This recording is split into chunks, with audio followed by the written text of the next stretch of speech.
It's Wednesday night after a long day, and the last thing you want to do is cook dinner from scratch. But you still want a satisfying, tasty meal without the guilt? Enter your freezer's sidekick, Cauliflower.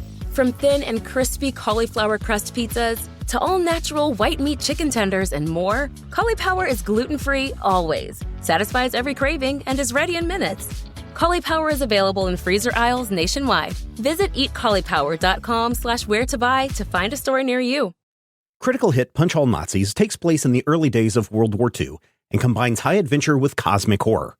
All dates, locations, and historical events are thrown out the window in order to create a fun story, so don't put too much thought into historical inaccuracies. All accents are done poorly, but with love, and no disrespect is intended.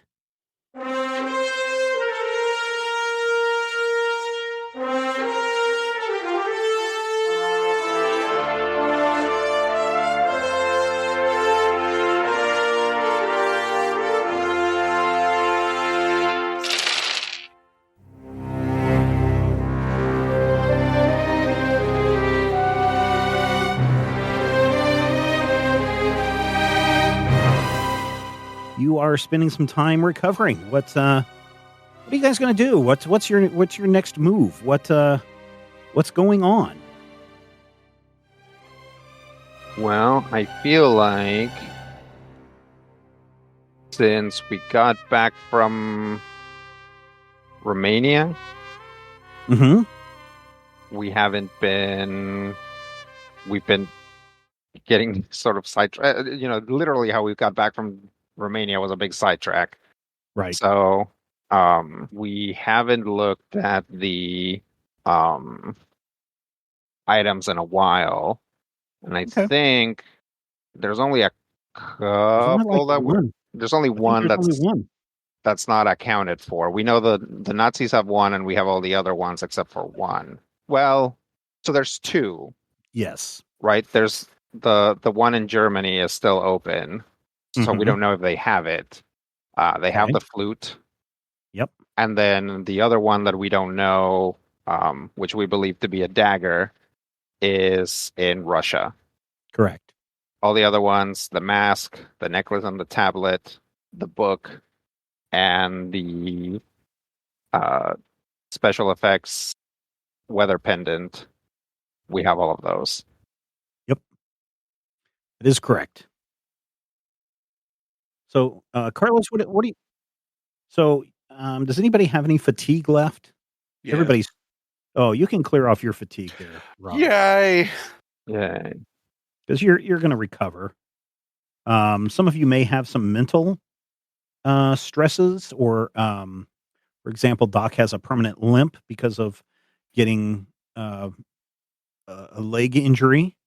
Of course, Valentino continues to have some one less pinky issues. Yes, one less pinky now, in addition to his burned arm.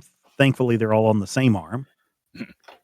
And is Carlos, we know that. Thankfully, I mean, yeah. Eventually, he'll just have it replaced by a prosthetic. Yes, as is case in point with my characters. Yeah, as a tradition demands. Yeah. Yep. And I think, Carlos, you have a big, scar on your chest from where you got stabbed. So I thought I did, but then I think Doc... Well, he was able to patch it up, but he wasn't able to clear an injury. Okay. So the injuries lead to scars. And so in this case, it is a physical scar as opposed to a mental scar. So what do you guys do? Let's go around the table here. I'm just going to pull off the top character sheet that I have right here. Bug Eater, what do you do during your convalescence time? Let's say it's about a week and a half. The first couple of days, I'm actually getting a fair chunk of sleep, as much as anybody will allow me, because it has been literal months since I got a good night's sleep. Yeah. How are your dreams? Anything weird happen in your dreams? I'm assuming not, for a change. Since I actually am rested finally. Mm-hmm.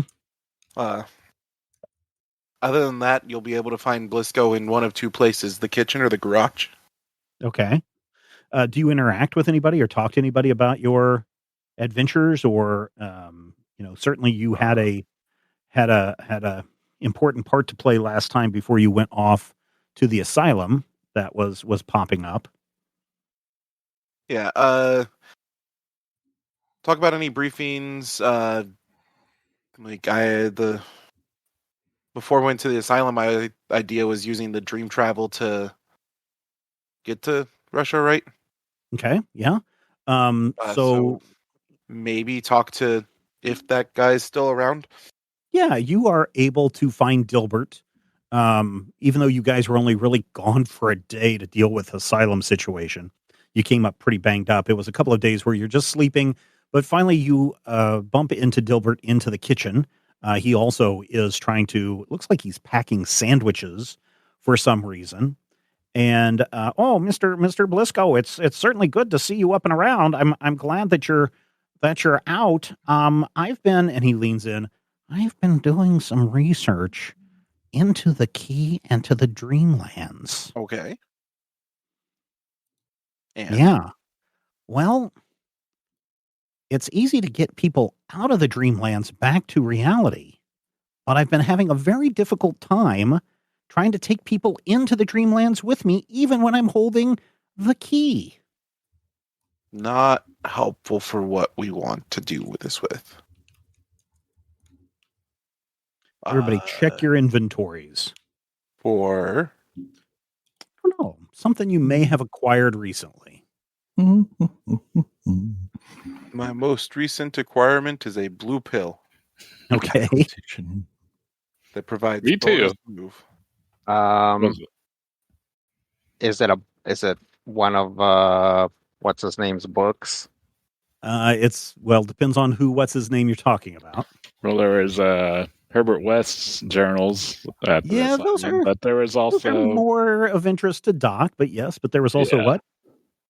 Wasn't there like a book about dream travels, Dreamlands, dream rituals? Yeah. Yes, you have a journal of Charles Dexter Ward. Dexter Ward. There we go. Yeah, one of the people that you were, that you've encountered. I think it's Charles Dexter. The niece of, or the cousin. Yeah, the niece of. Yeah. And that one specifically mentioned, it strikes you, Rob, because you guys were, or Blisco, because you guys were talking about it when you found the book at the asylum.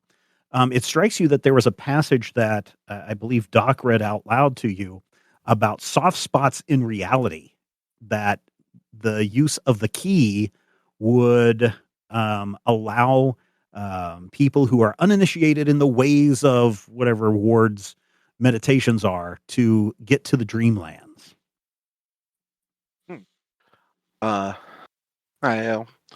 We found a book that mentioned the Dreamlands while we were at the asylum. That's interesting. Who had it? Do I remember who had it? I think Carlos probably has it. I would check to see if Carlos still has it. If he's not, I will do a quick look around for Carlos. You find him sitting down somewhere. No way. Hey, man. Hey, do you still have the book that mentioned the Dreamlands? Which one? This one or this one? Something about soft spots and people finding it easier there? Oh, yeah. This is the one here. This is the one about the soft spots. Oh, fascinating. Charles Dexter Ward. Hey, didn't you guys meet like the niece of Ward somewhere? Briefly. Oh. Yeah. Okay. Well, there should be some good reading. And Dilbert scampers off somewhere.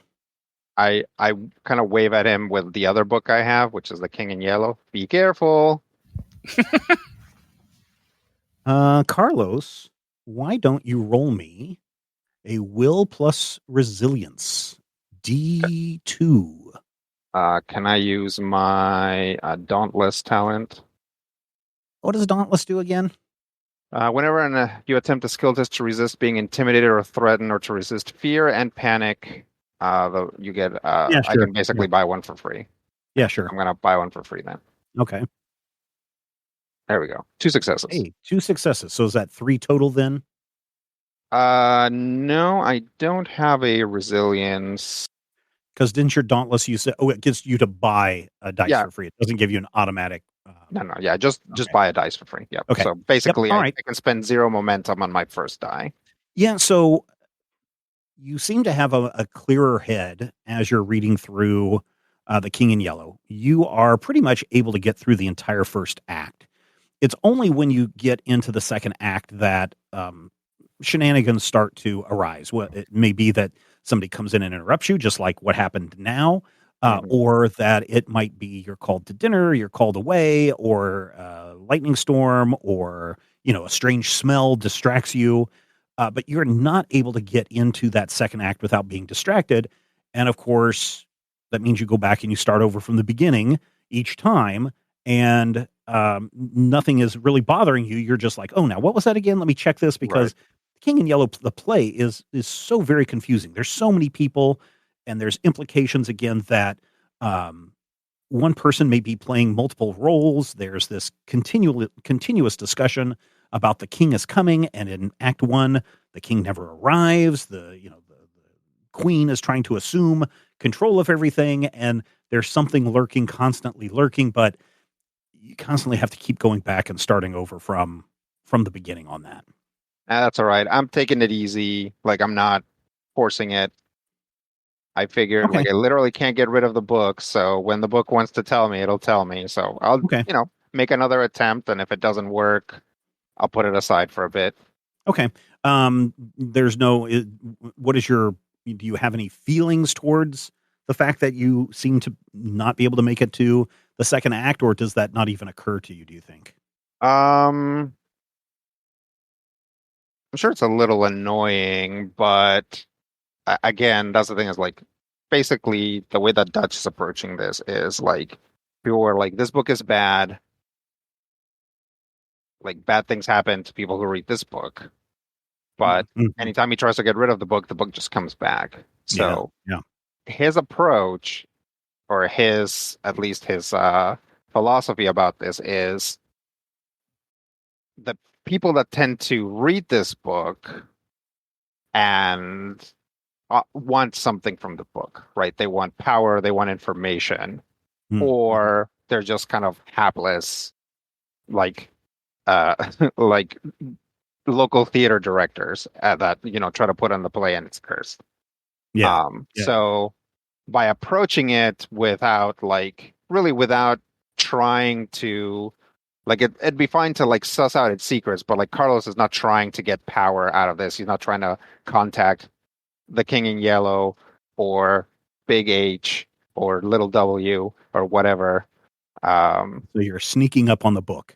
Yeah, kind of. He's like, it's like he knows, like, Carlos is good at protecting his brain from this stuff. He's just kind of, I have a talent and a decent will plus resilience, so he's kind of developed a skill for resisting this stuff. And so he's just, by approaching it like purposefully, but without the like, it's like approaching it greedily would be a weakness, right? And something that potentially the story or the curse or whatever can exploit and make you go crazy. So he's just like approaching it calmly with his defenses up and seeing what the book yields. Okay. It's really weird now that Dilbert and Bug Eater have left. You can't remember where you're at, and so you just start back over at the beginning of the chapter again. Yep. Bug Eater, as you get back to what you are doing and you maybe head out to the garage, you notice, even though it's been a couple of days, there's something weird about the grounds. They don't seem as kept up as they used to. Certainly a lot of the quote-unquote grounds people, there seem to be fewer of them, and those that remain seem to be under a lot more scrutiny than you remember. And word filters around that it's probably because a lot of the Norn were also working on the grounds. They were infiltrating the grounds to the point where so that they knew who to target, where to target, those kinds of things. and then sneaking back to the asylum to do their stuff at night. And so the grounds, even though this is a big estate, look a little shoddy, even though it's been, a couple of days. Huh. Well, I mean, you said there's a number of them were part of the Norns, right? Yeah, in fact, you remember interacting with one of them. He was always wearing, always had a red hood, and he had like a big leather apron over that, and then boots and those kinds of things. You remember somebody like that on the grounds, and it triggers. Oh yeah, there were probably other people who were wearing these red hoods that you thought were just kind of like pullover hoods to keep them protected from the winter, that were actually probably the Norn in disguise. I mean, that would make sense why the grounds are more unkempt than previously, is that there's fewer people here. Mm-hmm. I'll go to wherever. Well, I'll go to the garage that we had that one big fight in. Oh, the gardener's shed. Yeah, the shed. Yeah. You go over there, and people have gone through and cleaned it up. So if you were looking for any kind of etchings or anything that the head groundskeeper may have had, those aren't around anywhere. The tractor has been moved out. It looks like, the people in charge have tried to go through and scour this place to see if maybe there were any hidden devices or traps or anything in this place. Certainly you can see still a lot of blood on the ground from both the Norn that you killed and from the White Witch when he was there. For the most part, though, this place is looking less like a garden shed and more like something that has been abandoned. All right. Is there any other place on the property where a lot of groundskeepers might have been? Yeah, there certainly are. Some of the other sheds. There's the arboretum that you can go. Certainly, you can see a lot of people moving in and out, trying to get the plants that have been in there over the winter back out into the sunshine. And you see people that are tending gardens, especially what used to be flower gardens. Because of the war that is going on right now, a lot of that has been converted into vegetable gardens. So you see a lot of people tending to that and going in and out of various buildings on the campus or on the estate. They all appear to be cheery and happy. We'll come back to you here in just a bit. Okay. Doc, what are you doing during this week and a half? I think primarily listening to phonograph records to get the Happy Place song out of my head. Okay. Yeah, you can certainly do that. What did you do with that record when you came back, by the way? Well, I had it. I gave it to the nerds or to the eggheads. Yeah. All right. I told them that if we were ever done with it and we prove that it's not supernatural, I will need it and a hammer. With a return to a little bit more sanity, Doc has actually been questioning the possibility of possibly making peace with Sally. I know that she's not as openly hostile as previously, but also there's really no way for him to address that without being just flat out, "Hey, how are you?" So I'm not sure how to go about that. But it's definitely something that's ruminating in his head. Okay. Boiling like a stew. Okay. So what are the phonographs that you're listening to? There's, you are on a pretty highfalutin estate. Yeah, Houghton's got a really, really lovely version of Ride of the Valkyries, but for some reason it tends to bother people. So I try not to listen to that. Wagner. Yeah, Wagner, definitely a whole thing. I know that there's some of that new jazz stuff that's really kind of awesome. Yeah, it's unfortunate though, because Towton, I'm from Massachusetts, so Yeah, it's unfortunate because Towton doesn't seem to have a collection of that. There may be, there's radio at this time. Yeah, but they're all British, and it's all like at the time will be 26 Railroad, and I'm just this ain't about enough. Yeah. Probably, the popular records of 1929, which is I'm sure he's got some Glenn Miller in there. You should look to see if he has a recording of Bolero. That'll kill like 15 minutes solid. Yeah. Ooh, there is a Bolero. Okay. Ooh, and it's from. Is there anything else that you want to do, or? I'm definitely going to want to restock my medical kit, and I would like to possibly see. Well, we know that the book is. There probably are, but I can't think of anything. You know how it is. You get distracted and you're just sitting there and you're like, I should really do that. Everybody has a water buffalo. And it's just, and it comes back. And every time you try to have a thought, so. Okay. Yeah. What about you, Valentino? What are you doing?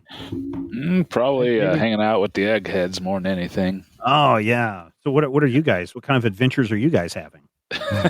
Are we having adventures? I mean, that's up to you. Yeah, probably just adventures and research. The adventures of the Ascot Racers. So what are you researching? Probably just anything and everything we can find on all sorts of stuff. I don't know if these particular eggheads would be any good at like the engineering of reverse engineering the darn blimp that we got back, but oh yeah, that was a lot of people were still kind of tearing into that. They're very excited about this propulsion system because they discovered that it's running on Blauer technology, and so they're now even more interested in just how much of the Blauer crystals do the Black Sun and the whatever the hell the other guy's group is called. Nightwolf. The Noctwolf. Yeah, the Noctwolf. Yeah. They're trying to figure out how much Blauer crystals the Noctwolf and the Black Sun actually have, because man, if they're powering weapons and aircraft, what else are they powering? So there's certainly a lot of talk about that. Tell you what, Brian, why don't you roll me and what it would be insight and academics. Okay. And we'll make this here's the thing. I'm going to let you roll 5 d20s. Okay. Every success that you get, you can ask one question and get an answer to it. Okay. Let's see. Oh, dang. Well, 5 successes? Holy crap. Good job. All right. Wow. Okay. Question first. Let's see. Could we engineer a way to maybe help stabilize the Blauer crystals so that maybe Blisco's zap gun doesn't be as prone to hazardous blowback? Yeah, so the unfortunate side effect is because these guys did tamper with that gun the way they did, they are not sure that they can fix that thing. It's always going to be somewhat temperamental. And in hindsight, everybody agrees that, before we take something apart to try to figure out how it works, and then they all turn towards the blimp that's in parts, maybe we should do it in a way that we know we can put this back together so that it will work again. And so unfortunately, the gun the prototype X2 will always have have that weakness. Now, what they were able, I know, right? Now, what they were able to do is take some of the knowledge that they gained from the prototype X2, and they were able to apply it to their energy weapon. And if you remember from your very, very first adventure, the Badger and his crew had fired a green light weapon at the creature that you fought, and they realized that the thing that was powering that weapon is a very large gem that they have acquired from India, and they are currently in the process of trying to find more of those gems so that they can have their own power technology. But certainly a lot of what they learned from the prototype X2, they were able to use to improve that giant weapon that they have. So that's a plus there. So the Blauer crystals have a counterpart Gruner crystal? No, these are literally like emeralds that the British Empire, were able to take, acquire out of India. What about the Heralta crystals, which are made from rubies? They have not found any use for rubies at all. I wish I knew the German word for purple. But this is Valentino having an adventure right now. Oh, sorry. All right, 4 questions. He has a laughing place. Well, maybe conversely, is there like any way that we can exploit the Blauer crystal instability and maybe weaponize something like? If there was a way to do some kind of feedback, if you had some kind of a concussion weapon, sort of like resonant, yeah, that might work in doing that. But the current technology in 1940, beyond just a percussive weapon, there's nothing that they've figured out yet that can create a sympathetic vibration with the Blauer crystals to blow them up, if that makes sense. Yeah. Okay. Well, I'll at least Dilbert give him that idea to chew on. Okay, yeah. Dilbert comes in a couple of times with the book that you recognize as one that you guys found from the asylum, and he seems very interested, and he's taking notes, and he's holding the key and swinging it around while he's doing his research, and he'll run out and come back and study the Charles Dexter Ward book a little bit more. Hey, in my notes, sorry. Yeah, I don't think it's Charles Dexter Ward. I have him down as Carter. Yes, Randolph Carter. Okay, yeah, I knew I had the wrong guy. I was into a Charles Dexter Ward reading the other day, and I got the two confused. So please apologize. It's Randolph Carter. I knew that didn't sound. The girl we met was Evelyn Carter. Yeah. Okay. Warlord of Mars. Yes. Yeah. Yes, Randolph Carter. Anybody want to help Brian on a question? Brian, what are you hoping to get out of these questions? Largely just actionable intelligence that we can use on the field, make things easier for us. I guess one thing we can ask is, well, first off, I guess we can try and remember if we know what the flute is supposed to do. Oh, yeah. Yeah, the flute. Since we don't have that. It will, through your research, through your two friends, you learn that the flute, when it plays, will summon helpful creatures and allies. What about the amulet? Do we have like any opportunity to like experiment with that and see? Oh yeah, so not the amulet specifically, but because the amulet that you have is part of the larger stone tablet, you learned that this stone tablet is going to protect the party, whoever is going with you into the land of the Black Sun, into Carcosa. It is going to protect you a great deal, and so when you do go to Carcosa, you will need to take all of these items with you. And specifically, the big stone is going to act as both a conduit to open the gate and also to protect everybody once you go through. Okay. What about what was it that we got from J. Michael T. that controls the weather? Oh, that's that's a pendant. A pendant. Yeah. That's why. Okay, yeah, that's why. I did. Have we had any opportunity to experiment with that and figure out the weather control? Yeah. So you remember from the hallucinogenic trip that you took, and then working with Pontus and who's the other one? Antoine. Yeah, Antoine. Working with Pontus and Antoine, You know that this is a way to channel lightning into the spell that you need to open up the gate to Carcosa. Do we have any knowledge on how to manipulate the weather outside of that particular application? No, it seems specifically to be used with the spell to open the gate and to channel. I mean, from your knowledge, and of course, the great J. Michael T. Was not.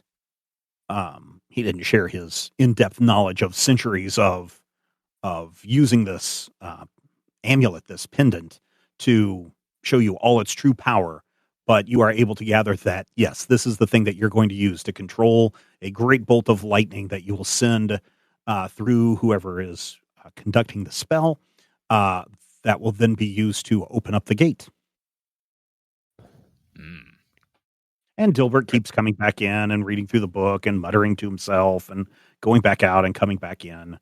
I believe you have one question remaining or two questions remaining. I think it's only one question remaining. I'll take one if kind of ask some incidental information.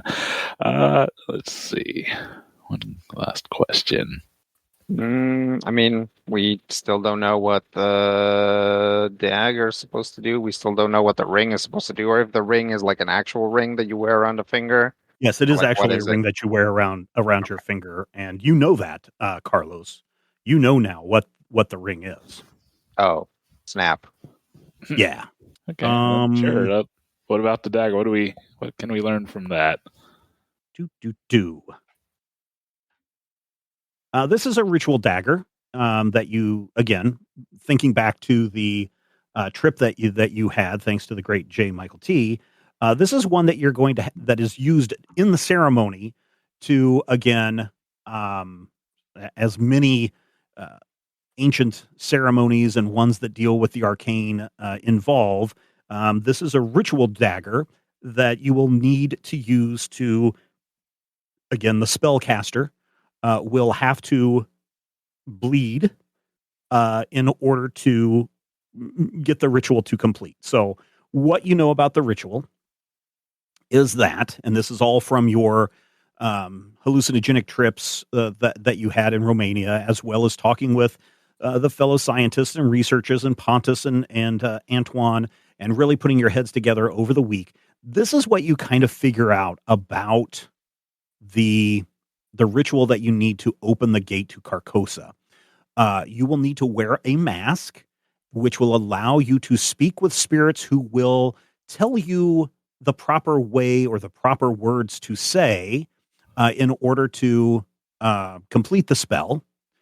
You will use the big stone tablet as the altar for when you are performing the ritual. It will also serve as kind of the receptacle for receiving the blood that is spilt by the ritual dagger.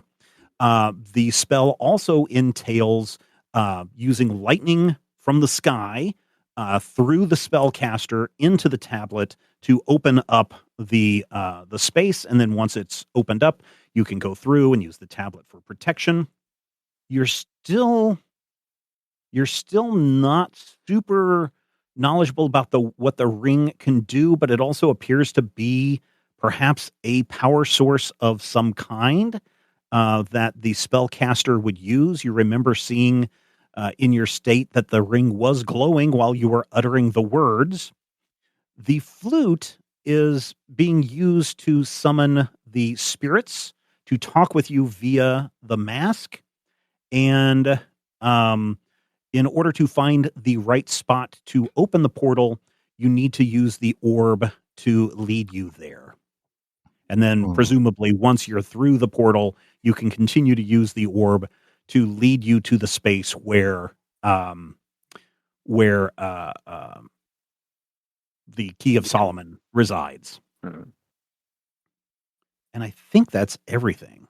And then we find Carcosan toilet, and we flush the Key of Solomon down it. Yes. Or destroy it in some way, shape, or form, yes. That'll win us the game. Yes. I mean, if that's all you're concerned about, yes. That'll win us the war. Yes. That is the end game, is to destroy the Key of Solomon. Now, interestingly, again, because of what Pontus and Antoine have done, they've used that orb multiple places across England. They notice that it all points to the same spot in Germany. So you know kind of where you need to go to open up that that gate. I see. Yeah, that seems like a good last question. You now have researched what all the things do, and you know kind of how to perform the ritual to open the gate to Carcosa. You're just going to need all of the elements to make it happen. Carlos, what else are you doing besides reading the King in Yellow during your downtime? Probably going around and like checking in with with the staff and like with the other members of the sure. What is it, section M? Section M. Yeah, who do you want to check in with? I guess I just saw Blisco and Dilbert, so I'll check with Sally. Yeah, that was like 2 days ago. Oh man, you lose a lot of time when you're reading this book. Yeah, as you're wandering around trying to find Sally, you look outside and you see Dilbert taking that key and just kind of pushing it around in the air, and then going to another spot and pushing the key around in the air. It just seems rather frustrated in what he's trying to do. You do find Sally, and she's like, "Oh, Carlos, I'm glad to see that you're feeling better." Yeah, are you doing all right? Yes, I feel very refreshed. The Norn are no longer causing me grief in my sleep, and apparently no longer for you or anyone else. Certainly, Lord Towton is feeling much better. Yeah, I gave the a record that we found there that has some sort of influence on it to the other members of the research team. So I don't know. It was a very catchy tune. It was really, really fascinating. Everybody has a happy place, and she kind of sings along with it. It just makes me feel good all over. I don't know what happened to that record. You don't know what happened to that record? No, you gave it off to the researchers, and they reported that they really didn't think that anything was wrong with it. They played it multiple times, throughout the last couple of days, and they all seem very happy as well, happy and content. Because everybody has a happy place. No, yeah, I'm aware. Do you know where that disc is being stored? You would have to record to ask the researchers. Okay. Well, I'm heading over there now anyway. Oh, okay. Anything else? Nope. Keep taking care of yourself. Cheerio. Yes, you too. I'll go see Pontus and. Oh, sure. Now they're very excited to see you, and they share all the information that they've gathered over the last couple of days since you've been back.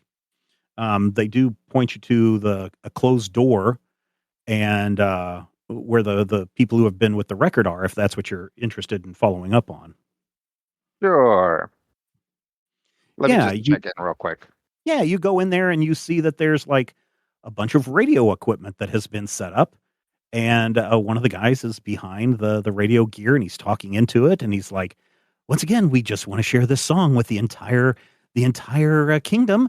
The United Kingdom, we're so glad to play this song once more for you. Everybody has a happy place. And he puts the needle on the record and it starts to play. We are broadcasting that? Yes, they are. They have started broadcasting that all across England. Okay. All right. I'll just come in and just take the record off the player.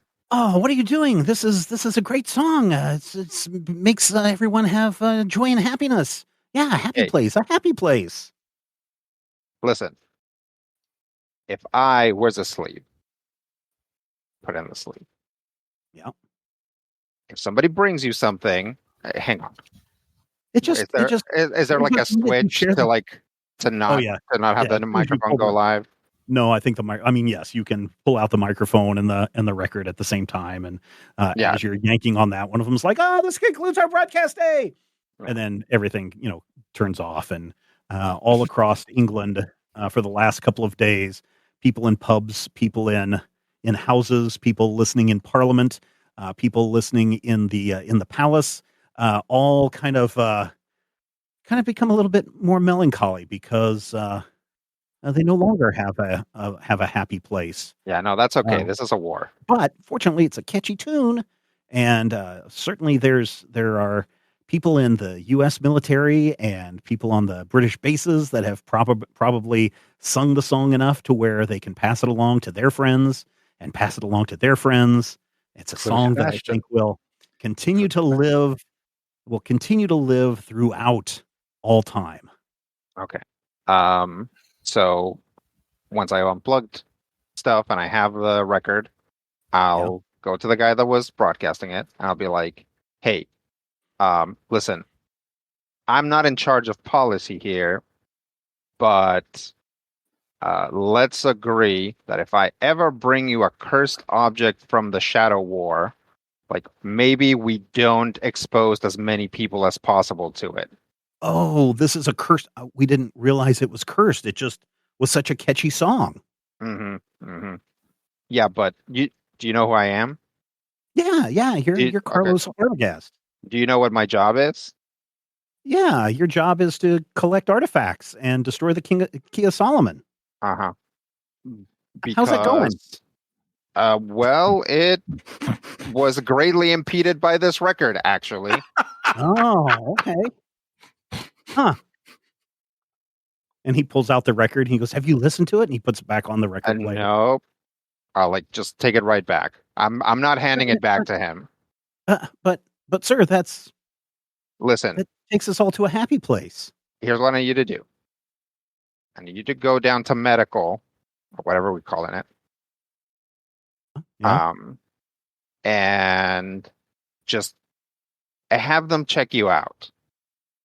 Okay? Oh, okay. Yeah, I guess. Sure. All right. What about me? Says the other guy. How do you feel about this song?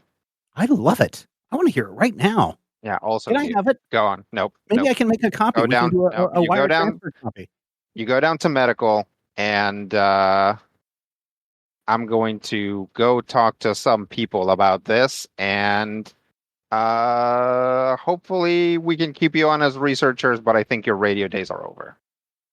Oh, no, we're not radio people. We just thought we should share it, and we knew that we could broadcast this with this equipment. We just thought that it would be fun and happy. Again, don't listen, man. I don't like figures of authority. Don't make me tell you to go down to medical to get yourself checked out. I'm really not a figure of authority. I'm just kind of like a No. What I'm saying is I don't want to be one. Okay? Oh, so why don't we agree that it's a good idea for you to go do that so I don't have to pull rank on you? And he's like salutes you and says, "Yes, sir. I will follow your orders. Exactly, sir." And the other one's like, "Yes, sir." And he also does a half weird salute to you. Is this how we salute Americans? I don't know. And then they both kind of wander off and they're like, "Everybody has a happy place to go." Oh. You were standing there with a record. Yeah, I'll walk back out into the where the rest of the researchers are, because I'm assuming this is like an alcove or like a side room. Yeah, this is like a separate building. Yeah.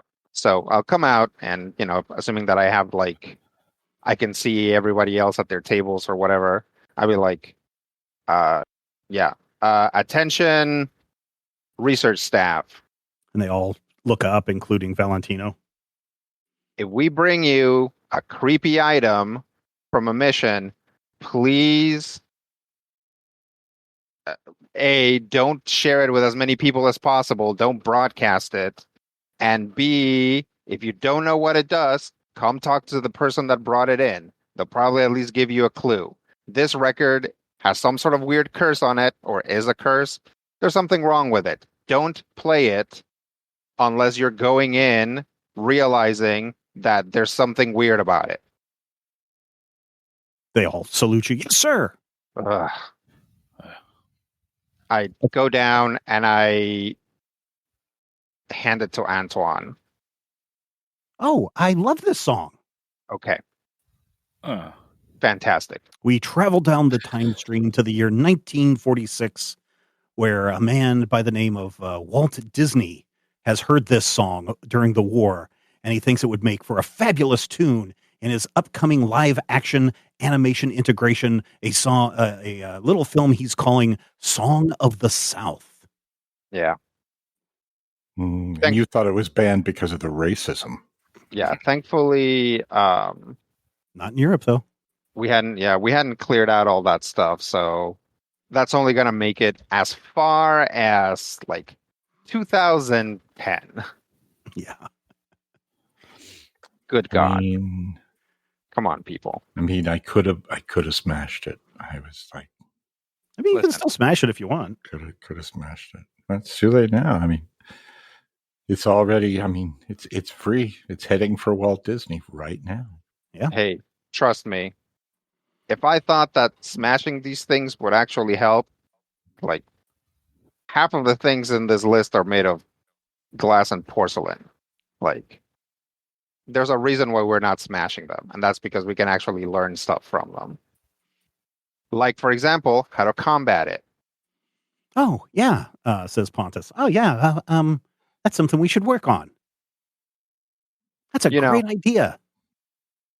And if you're not actively researching this, please lock it up. Oh, yes, right away. And he takes the record and he goes and puts it into a filing cabinet and locks it. Okay. All right. What is your current rank, Carlos? Sergeant? Yeah, that's it. Sergeant. Yeah, Sergeant. Yeah. He's like, "Yes, sir, Sergeant," and happily locks it away. Okay. All right. Fantastic. I leave the research area. Okay. Anything else? No, probably just gonna go have something to eat since very likely he hasn't eaten in like 24 hours at least. Yeah. Did you want to check in with anybody else? You said you wanted to check in with the. I did, but this was kind of exhausting for him, so he's gonna take a little break at least. Okay. All right. Sure enough, you go in and in the kitchen, you see it's fairly empty, which is odd. Usually, there's a lot more soldiers in here. But you notice that there's Blisco and Valentino has followed you up, and Doc is here, and they're all at least Doc and Blisco are sitting down enjoying a plate of bangers and mash. Oh, good. Mm-hmm. We don't know what they are, but sure, bangers are sausages, and the mash are beans. Which is which? I do appreciate the British appreciation for beans. Yeah. Where I come from, we just call them beanie weenie. Of course, it could be mash, could also be mashed potatoes, but typically I think it's I thought it was sausage and mashed. Yeah, sausage and mashed potatoes, but there's also like beans, a bean version. I thought. Yeah, beans on top of the mashed potatoes. Yeah. And if not Brits, then it is now. And remember, clearly, back in 1940, there was a bean shortage. Yeah. So that's when they started using potatoes instead. But this is the original. Right. Bangers. So here we go. So a full English breakfast is meats, black bacon, sausages, black pudding, eggs. They can be done any way you like. Potatoes, which here it says baked beans or hash browns. A vegetable, usually a grilled tomato and mushrooms, some kind of bread, and then tea or coffee. So there you go. I was right on the back bacon or black bacon? No, back bacon. Back bacon. Okay. Yeah. Because I heard black bacon, and my first response was Bam-a-lamb. But I mean, have you ever seen the sausages on an English breakfast? No, yeah, it's the little black puddings. It's like they're little black blood sausage stuff, right? Yeah. Blood sausage is gross. I know some people love it, but growing up, we have blood sausages in Mexico, but I've actually never had any. So side story, listeners. Growing up, my great grandfather immigrated. Great grandfather on my father's side immigrated from Croatia in the 1900s, probably 1910, somewhere around there. Came to America and settled in the Strawberry Hill region of Kansas City, which is a lot of Croatians live in that neighborhood. In fact, by the time that I was around, most of that neighborhood at one point was occupied by all my aunts and uncles because they all lived within reach of one another. But we would go anytime there was a big event. We would go to my great grandfather's house, and we would have big meals and just big family gatherings. Right up the street from my great grandfather's house, was a meat place. A butcher shop. Yeah. And one year with a family reunion, my Uncle Frank and my Uncle Chuck were like, hey, let's go up there and get some blood sausage and we can all have some blood sausage. And I was like, yeah, I'll tag along. And some of the other cousins were like, yeah, we'll tag along too. And we go in there and we got to literally see how the sausage was made, including seeing all the extra blood spilling all over the floor and into the drain and all that good stuff. Yeah. And so you can imagine my reaction of seeing, some kind of a grain and blood packed into a sausage casing. An intestinal casing? Yes, an intestinal casing was literally the last time as probably a 6 or 7 year old that I ever ate blood sausage. So, see, blood sausage always has just like a distasteful texture for me. Yeah, it always reminds me more of like Braunschweiger, which I like Braunschweiger. I loved it in college when it was 99 cents and you could buy like a big tube of it. But after a while, I'm just it's nope. The filler. It's whatever they use as the filler, right? That's where the texture comes from, which is usually some kind of cornmeal, barley, oatmeal, buckwheat, whatever is the handy thing, and then the blood, which is I don't know. I don't care for it, but some people do. I appreciate that Steven's uncles in the meat story were called Frank and Chuck. Frank and Chuck, I noticed that. Yes, Charles and Francis is my it's okay. Yeah. Anyway, back to our kitchen scene. Back to our kitchen. Oh, hey guys. Does this taste like Braunschweiger to you, Blisco? Oh, yeah, you have to ask Blisco. Tastes good. How's your meat thing? Yeah, the blood sausage is very nice. You like it. You like it, Blisco. It's a little overcooked for your taste, but certainly the packed full of bloody goodness and broiled down to a char. certainly is good. Put that on a package right there. You're making yourself uncomfortable with that one, Steven. I'm just saying, if you ever look at blood sausage after it's been cooked, it's like, why are people eating charcoal?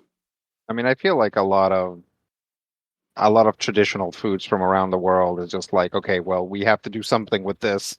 Mm-hmm. Yeah. No, it's like we use the whole throw a bunch of spices on it and cook it within an inch of carbon or breaking its carbon atoms. Blood sausage is not just a European thing. I mean, blood sausage can be found in every culture in the world of some kind because it's literally, hey, should we waste this? And let's mix it with the rice that we got from the field, or let's mix it with the extra grain, pack it in there so we can live through the winter and it'll be fine. And so you find blood sausage all over the world. But as soon as I see something black sitting on my plate, I'm just like, no. And so, but the thing is, my dad loves blood sausage. And so my mom would make two of my least favorite meals in the world, sauerkraut and blood sausage and cabbage rolls. And it's just like gross. I just do not like those things. Yeah. My mom loves liver and onions, so she would make that frequently. And that for me was that meal that I'm like, if I never eat this again, I'll be happy. Yeah. So when you hear blood pudding, they're talking about blood sausage. Yeah. All right. Hey, look, everybody! It sure tastes good, Blisco.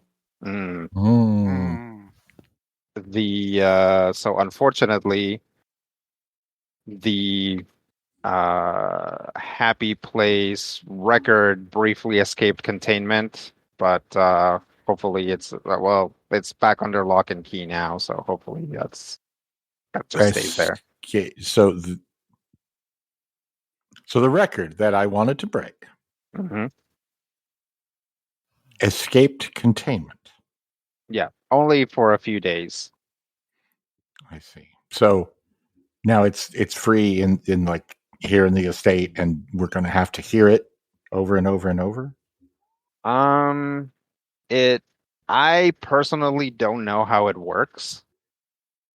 But that is a possibility, yes, that we will continue to encounter it. Okay. That's okay.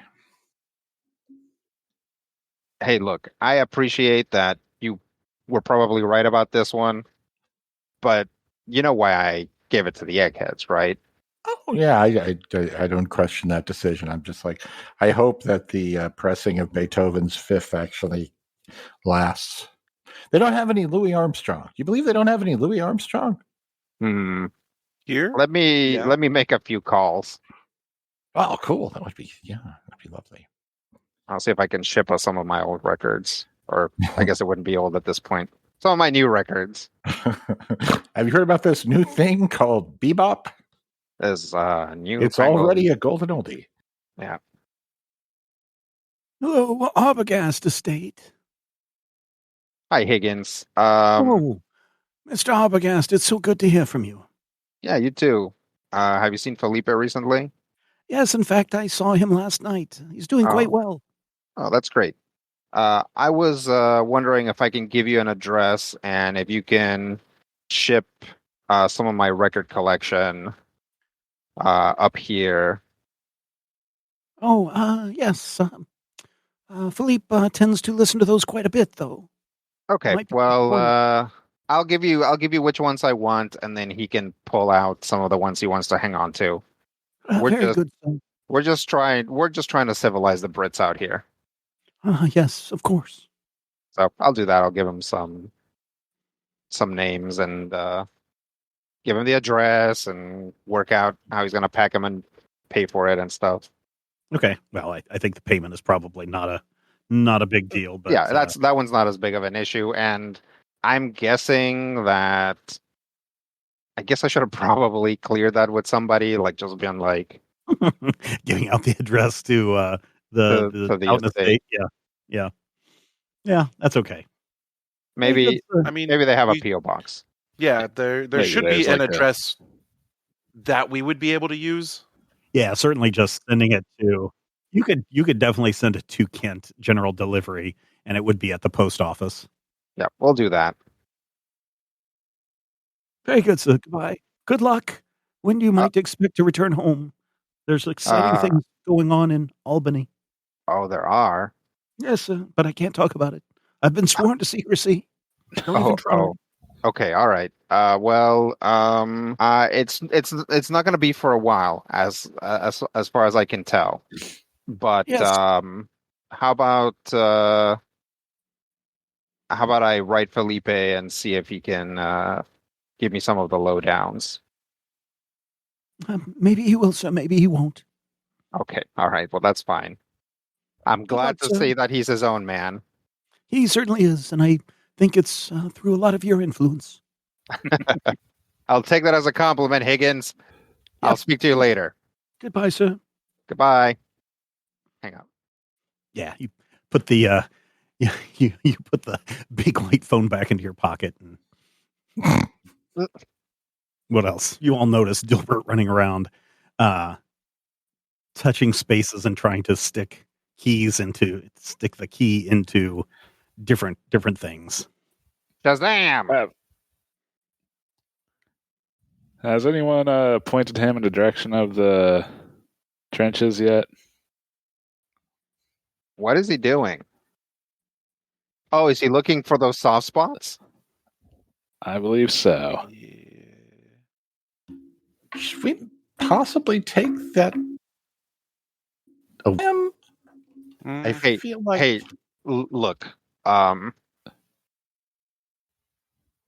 starting to realize that this is a very special place.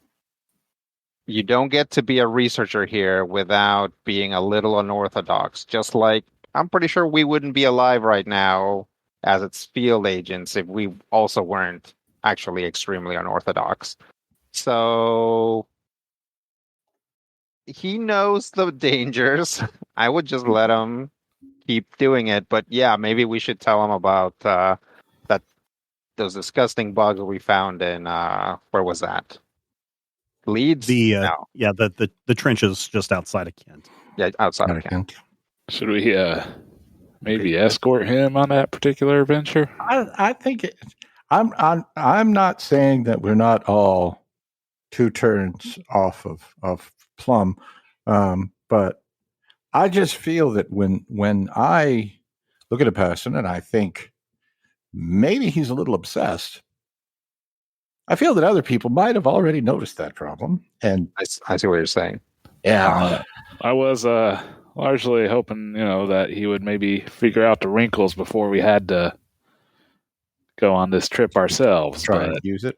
Yeah, I mean, it sounds like it would save us a considerable amount of time, although it still sounds dangerous. So, yeah, who even introduced this to the group? Doc? Introduced what to? The key. Oh, okay. Yep, Doc did. Yep. Okay, Doc, you want to go talk to him and maybe tell him about the barracks that we found or the trenches that we found, and see if he wants to go out there. And if he does want to go out there, offer to maybe take us, or at least take some sort of escort. I can do that. Okay. So has Dilbert run off, or is he still there? He's just running all over the grounds, repeating the same thing to no avail. What is he saying? Can I hear it? No, he's just muttering to himself, "Oh, this wasn't the soft spot." And then he runs over to another spot and he kind of jabs the key at a wall, and you hear a distinct cling. Oh, that's not the soft spot. He'll go over to a door and try it in a door. Nope, that's not the door. And he's running. Oh, hi. Yes, Mr. the Doc. And then he leans in. He's like, Dilbert, I'm aware that that's not your real name, sir, just so you know. I appreciate that. As I assume Dilbert is not yours, but here. Oh, that's my name.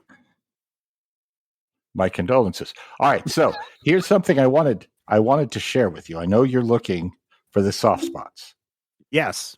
Have we shared with you the soft spots soft spot that we found relatively nearby in the trenches? No. Okay. Are you familiar with the insert description here of the thing over there where it is? The trenches where you killed all the ghouls? Yeah, I'm familiar with that area. You cleared out the ghouls. We also encountered a pair of what seemed to be, I don't know if I'd call them arachnids or some sort of insectoid creatures that seemingly passed through a wall. Oh. The wall itself, a soft spot, exactly. We were suggesting, and I think that Carlos had suggested that we all go there. You and the rest of us go there and see. Yeah, let's go. And he runs off. Dilbert. He's just like running mad. He's not even. Dilbert. You see him run down the drive and down the street, down the lane, out towards the White Cliffs of Dover. All right. Well, if he's running, hey fellas. Yeah, let's go get our equipment and get a van, Jeep, and we can meet him there. And Blisco will catch up to him, no problem. Before you guys are all able to stand up, the Brigadier walks in. Oh, hello, gentlemen. Hey, hello, Brigadier. Bloody good job in taking care of the problem at the asylum. Haven't slept the sound in years. Oh, well, good. Glad to hear it. How is your wound healing up there, Carlos? Oh, well, it hurts, but I'm sure. Doesn't seem to be infected.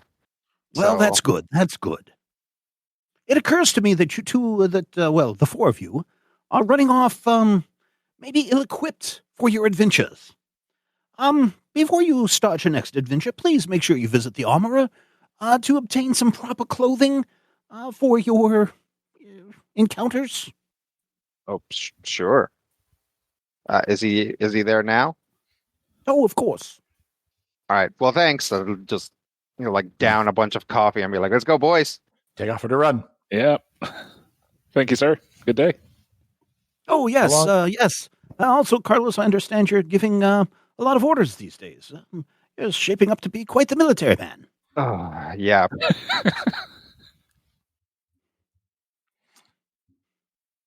Where are you off to in such a hurry?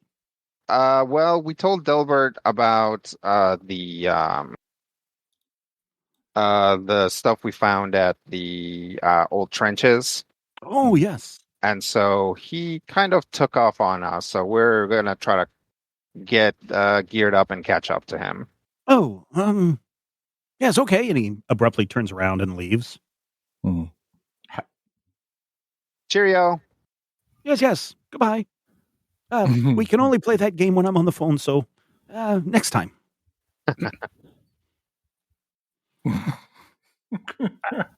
Anyways, to the armory. Yep. All right, so you guys go down to the armory, and of course they give you all new bullets and all the things that you need. Dutch? Yeah? How long do you think it's going to take Golteriaris to run 25 miles? I think it's only 10, but yeah. 10 miles? Yeah. I think we can catch up to him. Why? Oh, I just wondered if he might be cut to ribbons by some sort of strange alien ant. Okay, we're good. So yeah, as I'm taking stuff and like inspecting it and like loading up, basically, I'm like, well, he's gonna get there, and that place is under military supervision, so they're probably gonna stop him at the gate until he can explain to them what he's doing, or he can sing the first two verses of the Happy Place. Or, maybe gets within an activation distance and zaps everyone to the Dreamlands. Who knows? But I think we can catch up to him. All right. Yeah, before you guys leave, the armor is like, I was told that you boys are ill-equipped. And he looks at your clothes. Yes, very ill-equipped to take care of the dangers you've been encountering. And he pulls out some fatigues, and he hands them all to you. Make sure you're wearing these. Everybody who puts on the military garb can increase their armor by 1. Boy. Ooh. All righty. Maybe that will keep you from all dying as quickly as British fatigues, or I can like just military fatigues, like uniforms type things. Now you look like proper soldiers. Yeah. All right. Well, thank you very much. Yes, sir. He salutes you. All right. Like, Dutch will make it a point to grab like his leather jacket and like throw it over the fatigues. Oh yeah. These are nicely pressed pants, khaki pants, and nicely pressed heavy duty like canvas shirts. Comes with a tie if you want to wear a tie. Sure. There's no insignia on the clothes. So, with your leather jacket on, you just look like a normal person. Yeah. Who doesn't like to contrast his clothing. In fact, all 4 of you look like you don't like to contrast your clothing. We're in a band. I'm going to put on a Panama hat. We're all wearing the same uniform except for our company guitar player. Bass player. Yeah. All right, let's go catch up to Dilbert. As you are about to leave the grounds, a bunch of Jeeps all pull up at once, blocking your exit. The Brigadier gets off the Jeep and he walks up to you and he's like, I'm also a little concerned that if you guys do go through I suppose he wouldn't say guys, but whatever. I suppose if you gentlemen, you dumbasses, I suppose if you fellows do go through this soft spot, that you may not be ready for what's on the other side. So these soldiers are at your disposal, and they may be able to assist you on this next mission. And they're all dressed, in casual clothing. Oh, okay. So we have talked before, and I've sent you emails before on how you've seen how group combat works when you're being attacked. But now you guys each command 4 soldiers. Okay. And so that will also add another layer of protection and another layer of power to your attacks when you are doing group work, when you're doing this kind of group combat, if you get into any. My 4 guys are called the interns. Okay. I suggest Carlos's angels. They all appear to be appear to be ranked soldiers of some kind, but okay. Fine. Well, because he's a doc. They're the residents. Yeah, the residents would probably be better for yours. Yeah. Okay. They are all equipped wear like with little helmets with eyes on them. They are all equipped with guns and rifles and that kind of thing. Okay. How many cars does it take? Is it like 4 basically cars. 4 cars? Yeah, Okay. 4 cars, one for each of you and your soldiers. Okay. I call this one. Vroom. And you are able to catch up to Dilbert just outside of the entrance to the trenches. Certainly the anti-aircraft cannons have been installed. In fact, it looks like a couple of others have been installed since the last time you were out here. And everybody is wearing their helmets, and the houses in the area all have big dark blackout curtains in them. And this appears to be the first line of defense for any German plane that flies over and attempts to bomb the countryside and destination London. I'll go show some paperwork to whoever's up. Oh, yeah, you recognize the person. He's like, oh, yes, very good, very good. Go on through. Whatever you need. All right. Go in, park some Jeeps, and I'll be like, okay, squad. Yes, sir. Last time we were down there, we encountered some ghouls who are sort of people that have turned somewhat monstrous. Yes. And can be very aggressive. Yes. But and also, we did, but we don't necessarily know that we got all of them, or yeah, they could be back. I'm just saying, this is what we encountered last time. They're all taking notes in their little flip notebooks. And then also, we encountered a strange phenomenon on one of the walls and saw some strange, what would you say, arthropods? Some really big bugs. Yeah. So that's... We call them monsters, sir. Oh, sure. That's the direction we're going. We are going towards that. So, just so you know, that's the sort of thing that we're going to be dealing with. The brigadier said we were supposed to follow your orders, so we're following your orders, sir. All right. Just letting you know ahead of time. It can be a bit of a surprise when you encounter your first aberration from beyond the moon. Oh, they all kind of look at each other. Yes, right. Okay. Hey, lead on, Delbert. Dilbert doesn't know where to go, and he's like, you guys know where this soft spot is. And he sticks the key into the ground right at the entrance. Is it here? No, it's not. But you know what? You're right. Let's actually keep you in the middle of everything.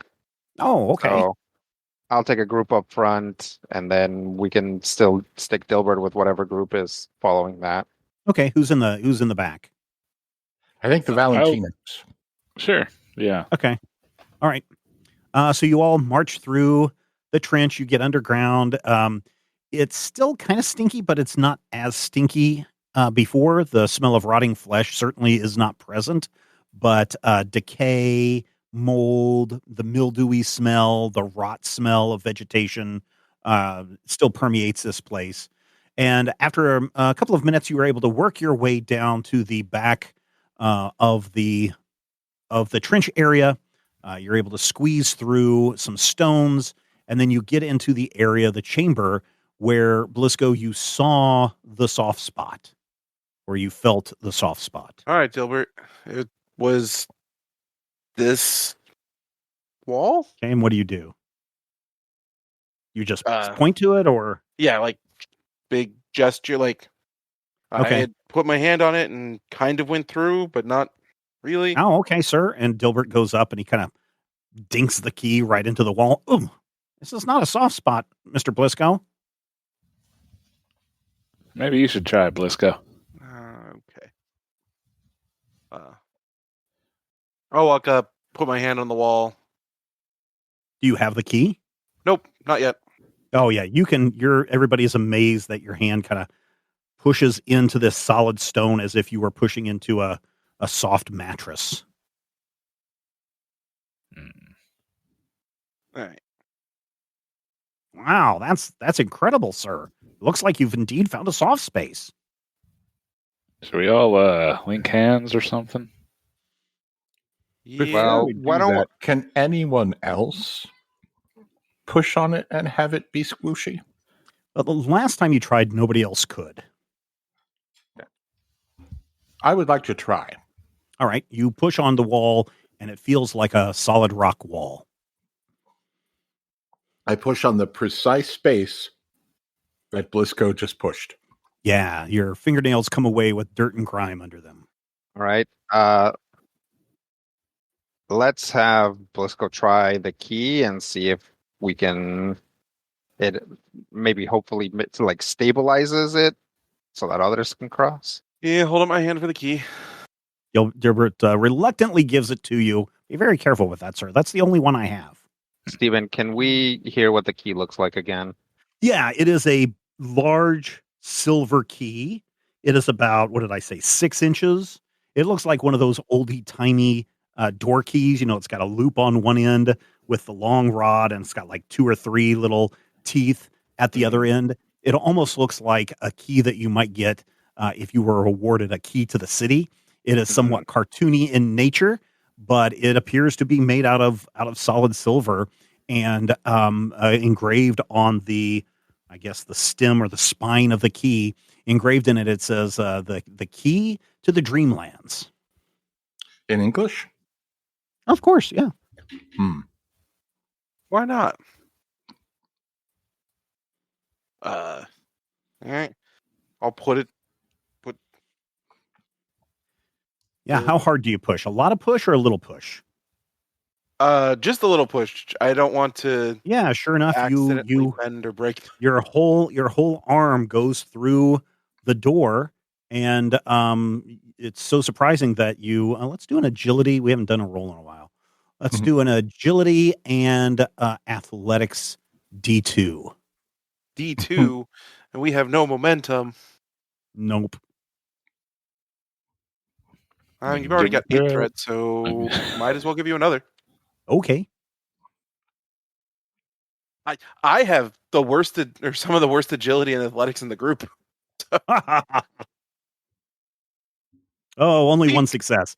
Yeah, as you push into the wall and it goes up to your arm, you're a little surprised because you were expecting a lot of resistance, and you suddenly trip and fall through the gateway completely, the soft spot completely, and you're standing there in this big open field area. You are inside the Dreamlands. If you turn and look back, it does kind of look like a shimmering window that you can see everybody through the other side. Let's go. Try and reach through the window right away. Yeah, everybody who's in the chamber, you can see a hand reaching out through the wall towards you. I want to grab his hand. Okay, you take his hand. I grab Doc. Okay, you grab Doc. Are we pulling? Well, does his hand seem distressed? No, yes. He grabs a hold of your hand. Oh, you are distressed? Okay, let's go. Like, Yeah, you grab pretty hard. Okay, all right, pull him out. All right, you pull and pop. Out comes a Blisco. You okay? Yes. Now, okay. What you saw reminds you of everything that you saw in your dreams. It's a pathway to the Dreamlands. Great. Would you say it looked more like a plains or more plateau-like? Looked like a grassland, so probably plains. Grassland, plains. Okay. All It's right. like the undeveloped areas of home. Yeah. Well, good to know. All right. So Can I see the key for a moment? Okay, well, he does that. I'll go over and see if I can push against the wall. Yeah, you push against it, and wow, solid. Rock solid. I would like to try to push the key against it and not be Blisco. Tink, tink. Tink, tink. Just like Dilbert. Dutch, try this. I try it. Tink, tink. Just like Dilbert. Okay. And just like Doc. Push against the wall without the key. You push against the wall, and it is soft, pushing into a firm mattress. Okay. Maybe... So there's resistance, but not... Yep. So how about this? Maybe you push the key in, and that softens up everything. We walk in, and then you walk through. That seems reasonable. Okay, let's try that. Yeah, I'm going to hold the key in the wall. Yeah, and you feel like there's a lot less resistance now. In fact, almost no resistance. Almost like you can walk through, and you can now feel like a cold or a cool breeze on your arms from where you've pushed your arm through the spot. I try to gently push against the wall. Yeah, you walk right on through, and you are standing in a vast plains area in a definitely not in the trenches of Kent. Okay. Or Dover. I'll go with him. Yeah, you can walk on through as well. Your soldiers walk through with you. Mm-hmm. All right, let's go, everyone. Okay, says Dilbert, and he walks through as well. Dilbert, I thought you'd be more excited about finding a soft spot. Yeah, but I wanted to find it. Maybe you'll find the next one. I felt like this was my hero's journey. Hey, look. Shut up. Yes, it's sir. All classified. He sadly we all know who led us here. Yeah, he sadly salutes you. Yes, sir. All right. And walks through. And now you are all standing in the plains. Tall grasses blow around you. It's a cool breeze. You are now in the Dreamlands.